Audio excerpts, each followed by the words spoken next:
then you may be dead and you will be born animal with a horn on your head. Of course, most of us will not believe in things. We believe only in the present life. It's difficult for us to believe the continuity of the life and things like that. But I'll give you an example. Like, for example, in the day, if you fight with somebody, you shout and fight and kick and hit and very, very angry, then as a result of that fight, that anger, it is very likely that you will get nightmare tonight. In the day, if you had developed this very strong negative destructive emotion like anger, it's very likely that you will repeat the same thing in your dream when you are sleeping. So similarly, what you do in this life will have this effect in the coming future lives. So you can't escape experiencing the result of what you have done. The imprint or habit that is left, positive or negative, depending upon that, you will encounter the result. You will experience the result. You cannot escape it. You cannot cheat anybody.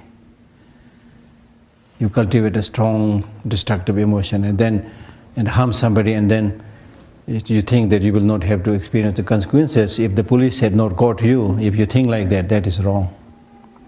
A habit is formed, imprint is left, so it's only a matter of time that you will have to experience the fruit. Maybe tomorrow, maybe after a few months, maybe after a few years, or maybe in the next life. So it is said the law of causality is infallible. We cannot cheat them, deceive them.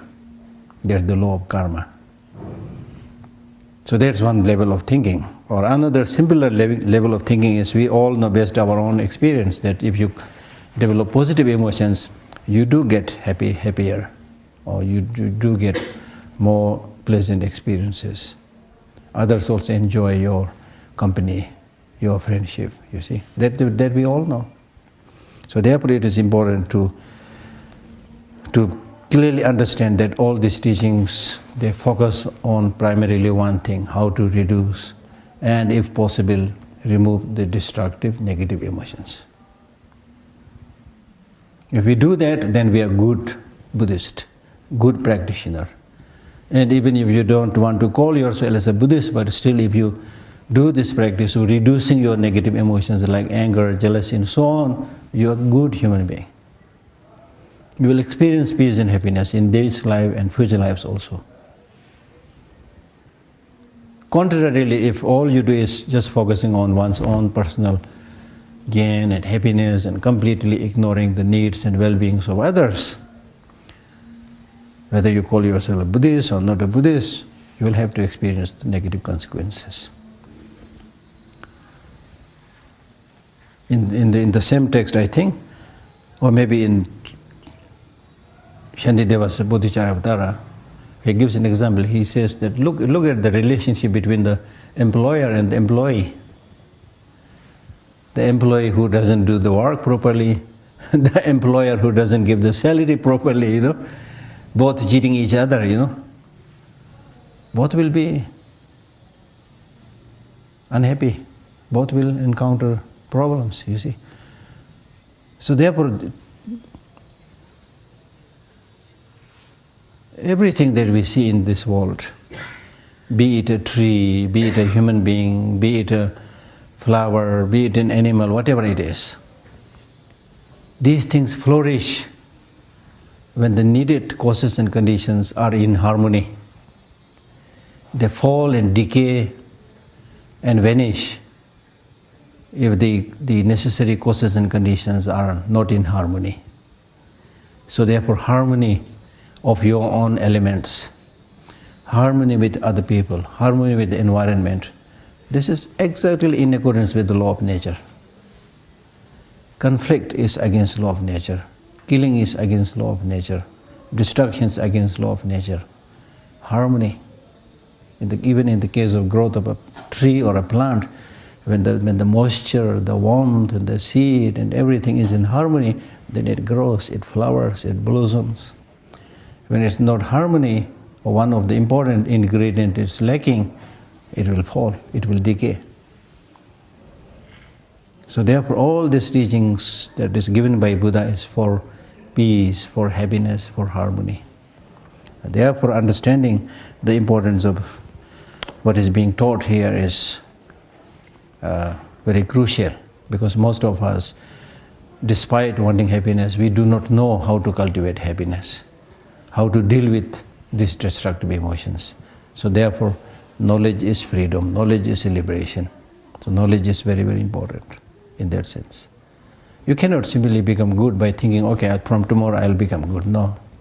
You need knowledge, especially the in-depth knowledge of the sources of suffering and in-depth knowledge of the counter forces that would eliminate the destructive emotions and the sufferings which are the offshoot of these negative emotions.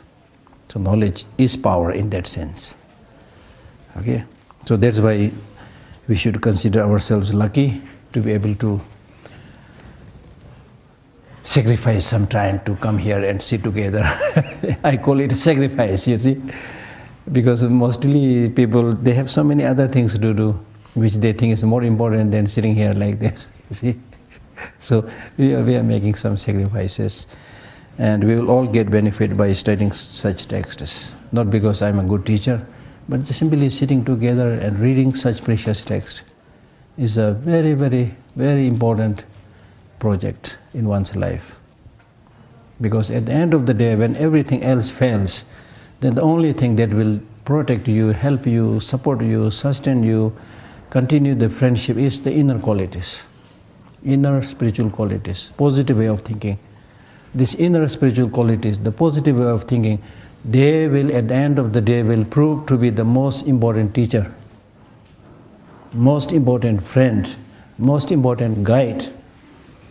The other teacher, the human teacher, may be very good, it's a great source of inspiration, but they cannot be with you all the time. In times of happiness, in times of difficulty, in times of turbulence, you can't expect all your teachers surrounding you wherever you go.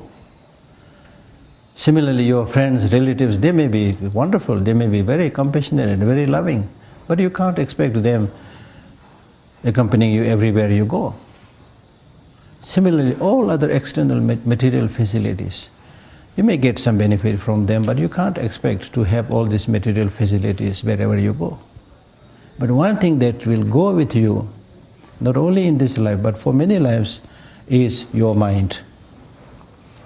So provided if you give proper training to the mind, form the positive habit, and get rid of the die-hard negative habits, then happiness will be there, peace will be there, tranquility will be there.